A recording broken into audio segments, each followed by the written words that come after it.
Well, hey there, kiddos. Here is our video for solving quadratics by factoring. It's going to be the first part of solving that we do. You have a foldable that has all of the methods we're going to use that we're going to go through. This should be your first flap called solving by factoring. And the first thing we're going to talk about is something called the zero product property. And the zero product property says that if I have two things, A times B, and I multiply them and they equal 0, then either A has to equal 0 or B has to equal 0, or both of them are 0. But the only way to multiply two numbers and get 0 is one of the numbers has to be 0. And that's important because when we do solve quadratics by factoring, we're going to need to use that property to understand what it is we're trying to do. So if you cannot remember, you need some more help with factoring, you can go back to any of the factoring videos that we have. They were in Unit 8, so if you go to the website, that's where they are. But any of the videos that are over factoring will help you out. So we're going to start solving by factoring, and here are your steps. The first thing you're going to do is plug in for, we're going to solve for y. And so we're going to make sure that, I apologize, we're going to make sure that our quadratic starts with y equals. This one right here does not. You have x squared minus 13x plus 36, and then it equals 0. That's because they've already jumped to they've already done this part where they made y equal 0. So they solved for y, and then they made y equal 0. Because to solve a quadratic, the quadratic has to equal 0.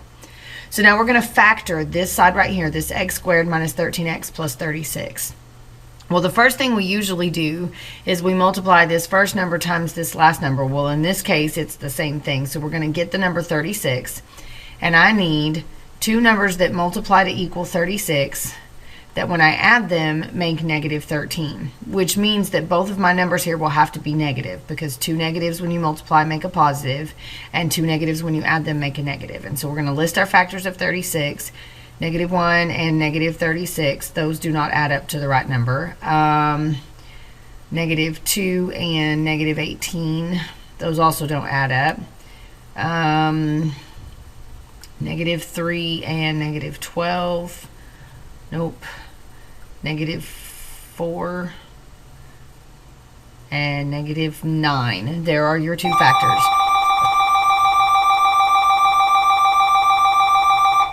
One of these days I'll learn to wait until after 8 to start recording so you don't have to listen to the bell. But I apologize for the bell. Here we are.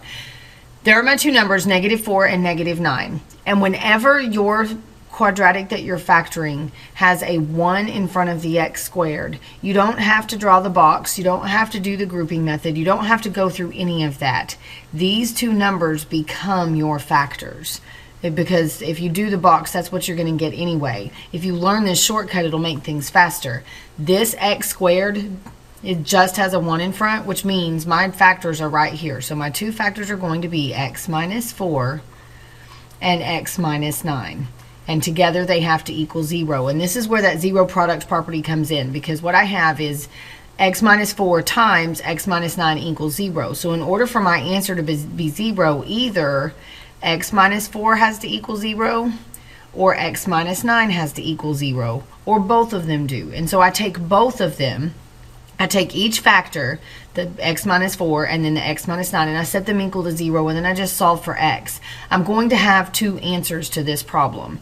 And that's because, as you've seen as we've gone through this unit, when you graph a quadratic, when you graph a parabola, it makes that U shape, and so it goes down and crosses the x-axis and then comes back up and crosses the x-axis again. So it's going to cross it twice. And if you remember from the pink foldable we did on the first day, where you had the picture of that quadratic on the very front, and we labeled the two x-intercepts, and they all had the same answers. The reason why there are two of them is because it crosses the x-axis twice. So I'm going to get two solutions here. This one, I'm going to add 4 to both sides. And so one of my solutions is at x equals 4. So one of my solutions is at the point 4, 0. My other solution, I add 9 to both sides. And when I do, I get that x equals 9, and so I have another solution at 9, 0. And so those are going to be my two answers. If I plug either one of those numbers back into here, it will give me 0 when I do it. So let's do a few more examples. So numbers 2 through 4 here. Remember that solutions are also called x-intercepts, roots, or zeros. You will hear all of those, read all of those when you're being asked to solve a quadratic. But we're going to solve a couple of more, and we're going to do it by factoring. So number 2 there, we're going to factor. And it's like the first one where the x squared only has a 1 in the front. And so we start the same way, and we're going to do that, the 1 times negative 10. So I need factors of negative 10 that will add up to make negative 3. So now only one of them has to be negative, because since both numbers are negative, only one of my factors will be negative. So we're going to do 1 in negative 10. Well, those don't add up and make 3. We'll do 2 in negative 5. There they are. If I add these two numbers, they make negative 3. And just like the first example we did, because this only has a 1x squared in front, there's no other coefficient in front of it, then those are my two factors. There's no need to do the box or any of that. So my two factors are x plus 2 and x minus 5 equals 0. Well, now I'm going to take each factor, x plus 2, set it equal to 0. I'm going to take my x minus 5 and set it equal to 0. And then I will solve them both. So this one I subtract 2 from both sides. So you get that x equals negative 2. And then for this one I'll add 5 to both sides. And when I do, I get that x equals 5. So my two solutions are at negative 2 and positive 5. So now let's look at number 3. Number 3, first of all, does not have a y in it anywhere. But what I have to do before I can start to solve it is I have to make it equal 0. So I need this to equal 0. So I've got to get rid of this 12x over here. So I'm going to subtract 12x from both sides. So what I end up with is 3x squared minus 12x equals 0. And I'm going to factor this, but this one's a simple one to factor. It's not a trinomial, so I don't have to go do this part and find out the two numbers that multiply to make this and add to make that and do the box and all of that. It only has two terms. And so I'm just going to look for a greatest common factor. Well, if I look at this, the greatest common factor for 3 and 12 is going to be a 3. And then they both have an x in common. So I'm going to take out a 3x. And when I do that, I'm going to divide to get what's left inside. Well, 3 divided by 3 is 1. And then my x squared, I took one of the x's out, so I need 1 in here. And then 12 divided by 3 makes 4, and the x is already sitting outside the parentheses. So there are my two factors. That one was pretty simple. So I'm going to set them both equal to 0. 3x equals 0. X minus 4 equals 0. Solve them for x. So I'll divide by 3. So x equals 0. And then I'll add 4.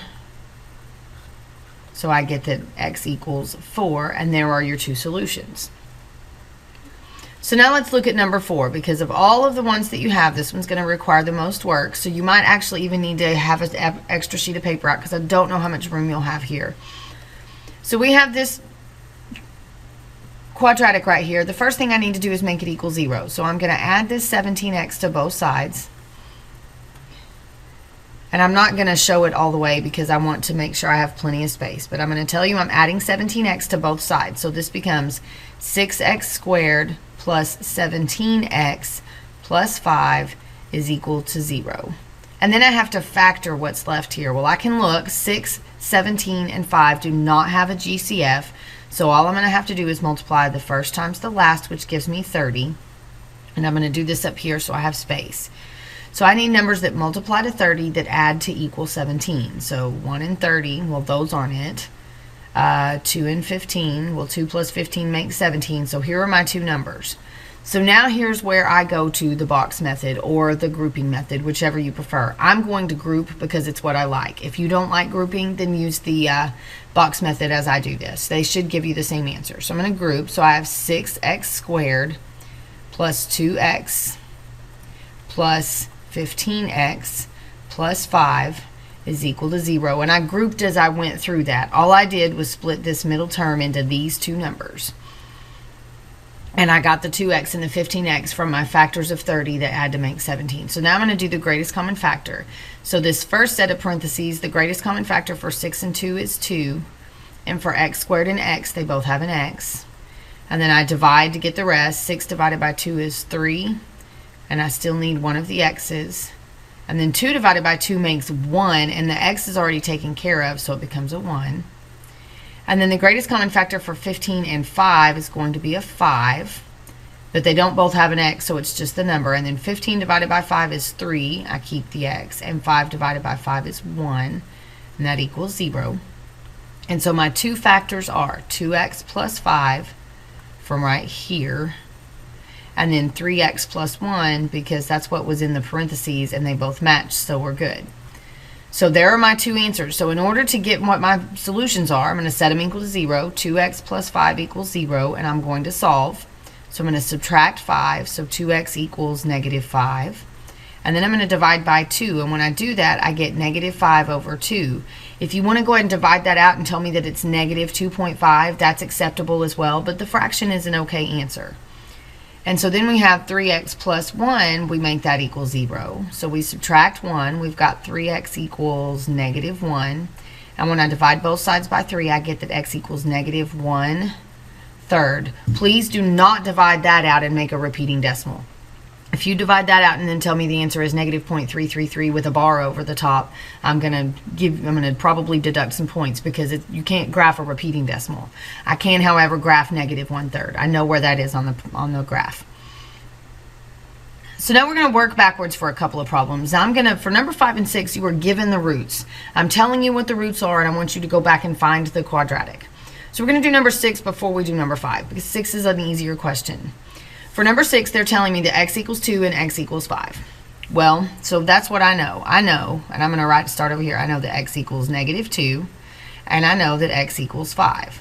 Well, I need to make these equal 0, because what I'm doing is working backwards. Here's what I have as my answers. I want to get back all the way up to here. So I know that to get to these, originally I had an equation, x plus 2 equaled 0.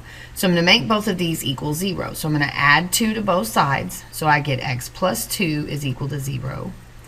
And then I'm going to subtract 5. So I get x minus 5 is equal to 0. And so these would have been my two factors. So I'm going to take those two things, that x plus 2 and that x minus 5, and I'm going to set it equal to 0, because that's what it was, and I'm going to multiply them together to get back to the quadratic. This goes all the way back to Unit 7. We're going to multiply polynomials. I'm going to do double distributive property, so x times x makes x squared.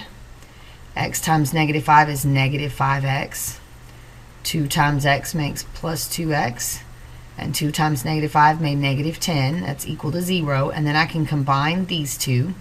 So I get x squared minus 3x minus 10 is equal to 0. So this was the original quadratic that we started with. So now let's look at number 5. Number 5 is the same kind of problem, except one of my answers is a fraction, which tells me that when I solved my factor to find out what x equals, it was a two-step equation, because if you look over here at number 4, when I factored number 4, I had 2x plus 5 is equal to 0. In order to get the answer for what that was going to be, I had to subtract 5 and then divide by 2. So I had two steps, and that's why I got a fraction. When I have a fraction as one of my, they give you that as a solution, it means you're going to have to take 2 steps to undo it. So this first one, the x equals negative 3, it's no big deal. To make it equal 0, we'll add 3 to both sides, so you get x plus 3 is equal to 0. So one of your factors is going to be x plus 3. The other one, I know that x equals 5 over 2. Well, because this is a fraction, it tells me that I had to take 2 steps to get the 5 over 2, so I'm going to have to take 2 steps to undo it. I can't just subtract 5 over 2 from both sides and say I'm done. We're going to first of all make this not a fraction anymore, and to do that we're going to multiply both sides by the denominator. So I'm going to multiply everything by 2. So I have 2x is equal to 5. And then so that I can make that equal 0, I will subtract 5 from both sides, so you get 2x minus 5 is equal to 0. And so my other factor is 2x minus 5, and I'm now going to double distribute. So x times 2x makes 2x squared. X times negative 5 is negative 5x. 3 times 2x makes plus 6x. And 3 times negative 5 makes negative 15. Then I'm going to simplify by putting these two together. So I have 2x squared. Negative 5x plus 6x makes positive 1x. minus 15 is equal to 0. And so that right there is going to be your equation that when you solve gives you these as the solution. So it's just working backwards. So we'll practice this Monday when you come to class. I will see you then. Y'all have a good rest of your weekend.